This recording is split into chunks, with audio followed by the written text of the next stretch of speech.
E quanta gente ci sta? Buonasera a tutti e bentornati a Liberamente, variazioni e scorribande qui su Radio Libertà. Allora scusate, ma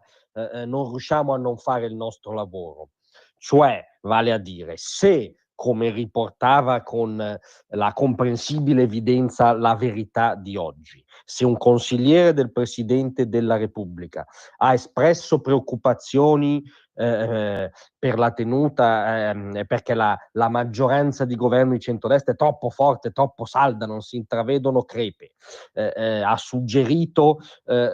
contromisure da prendere in chiave elettorale futura e ha anche evocato scossoni provvidenziali. Se tutto questo riferito oggi dal quotidiano di Maurizio Belpietro, che non è l'ultimissimo praticante di provincia, noi non sappiamo se è vero, ma se tutto questo è vero è tecnicamente una notizia, per quanto non piaccia al mainstream dei colleghi carini e politicamente corretti che in queste ore la stanno buttando in cacciara e stanno rovesciando la questione addosso o ai partiti di governo o allo stesso Belpietro per, diciamo, un surrettizio vilipendio al Quirinale. No, perdonate, il punto da tenere fermo è quello che riferisce La Verità è vero, se è vero, non solo è giornalisticamente una notizia, ma è istituzionalmente molto grave e riguarda un consigliere del Presidente, non il Presidente Mattarella, quindi non c'è nessuna lesa maestà, ammesso e non concesso che poi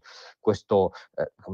tecnicamente residuo appunto di mitologie reali da altri tempi che ancora avvolge l'inquilino del Quirinale abbia senso, ma nel senso che potrebbe essere diciamo sottoposto alla libera critica civile e composta del dibattito democratico, ma in ogni caso non è Mattarella in questione, è questo consigliere. E La Verità di oggi raccontava che appunto c'è preoccupazione presso l'entourage del Quirinale perché la Meloni e il governo di centrodestra arriverebbero ancora troppo forti al prossimo appuntamento elettorale, tant'è che si starebbe ragionando di una grande lista civica nazionale diciamo che un po' si richiami all'ulivo, un po' traini moderati per contrastarla, sono quegli esperimenti da laboratorio che in genere vanno fortissimi nei talk show e negli editoriali, malissimo alle urne. Tant'è che lo stesso o gli stessi nel racconto della Verità consiglieri del Quirinale che hanno queste preoccupazioni poi per bocca di Francesco Saverio Garofani, a quanto riferisce Belpietro, vanno oltre e questo consigliere farebbe la considerazione: 1 anno e mezzo di tempo forse non basta per trovare qualcuno che batta il centrodestra, ci vorrebbe un provvidenziale scossone. Tra l'altro si evoca non qualcosa di alieno dalla storia d'Italia, no? Cioè da quando c'è la Seconda Repubblica di scossoni mediatico-giudiziari istituzionali a danno di maggioranze Presidente del Consiglio centrodestra li abbiamo visti, non è che non li abbiamo visti, perché non possiamo proprio far finta di vivere in una bolla irenica, li abbiamo visti. In ogni caso è un altro elemento di cronaca che saremo ancora liberi di sottolineare: il consigliere Francesco Saverio Garofani ha alle spalle 3 legislature nei gruppi parlamentari, diciamo, della sinistra, l'Unione prima e il Partito Democratico poi non dubitiamo dei suoi meriti per aver avuto questo incarico successivamente, ma è un dato di cronaca, è stato in Parlamento nelle file della sinistra e anche del PD. Ultimo dato che chiunque sia onesto intellettualmente non può non tenere presente: in Italia appunto abbiamo assistito a attivismi quirinalizi diciamo per intervenire, cambiare, scomporre, ricomporre il quadro politico.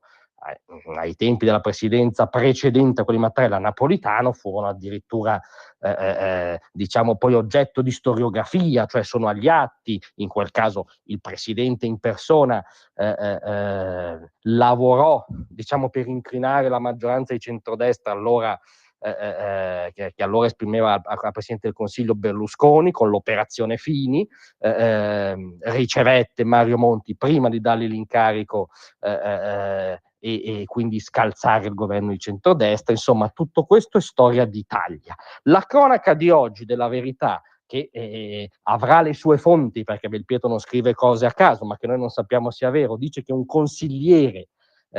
vorrebbe uno scossone contro la maggioranza di centrodestra eletta dagli italiani, o si risponde in modo chiaro, si dimostra in modo chiaro che quelle della Verità di Belpietro sono illazioni infondate, oppure non solo è giornalisticamente una notizia, ma è politicamente e istituzionalmente molto, molto inquietante.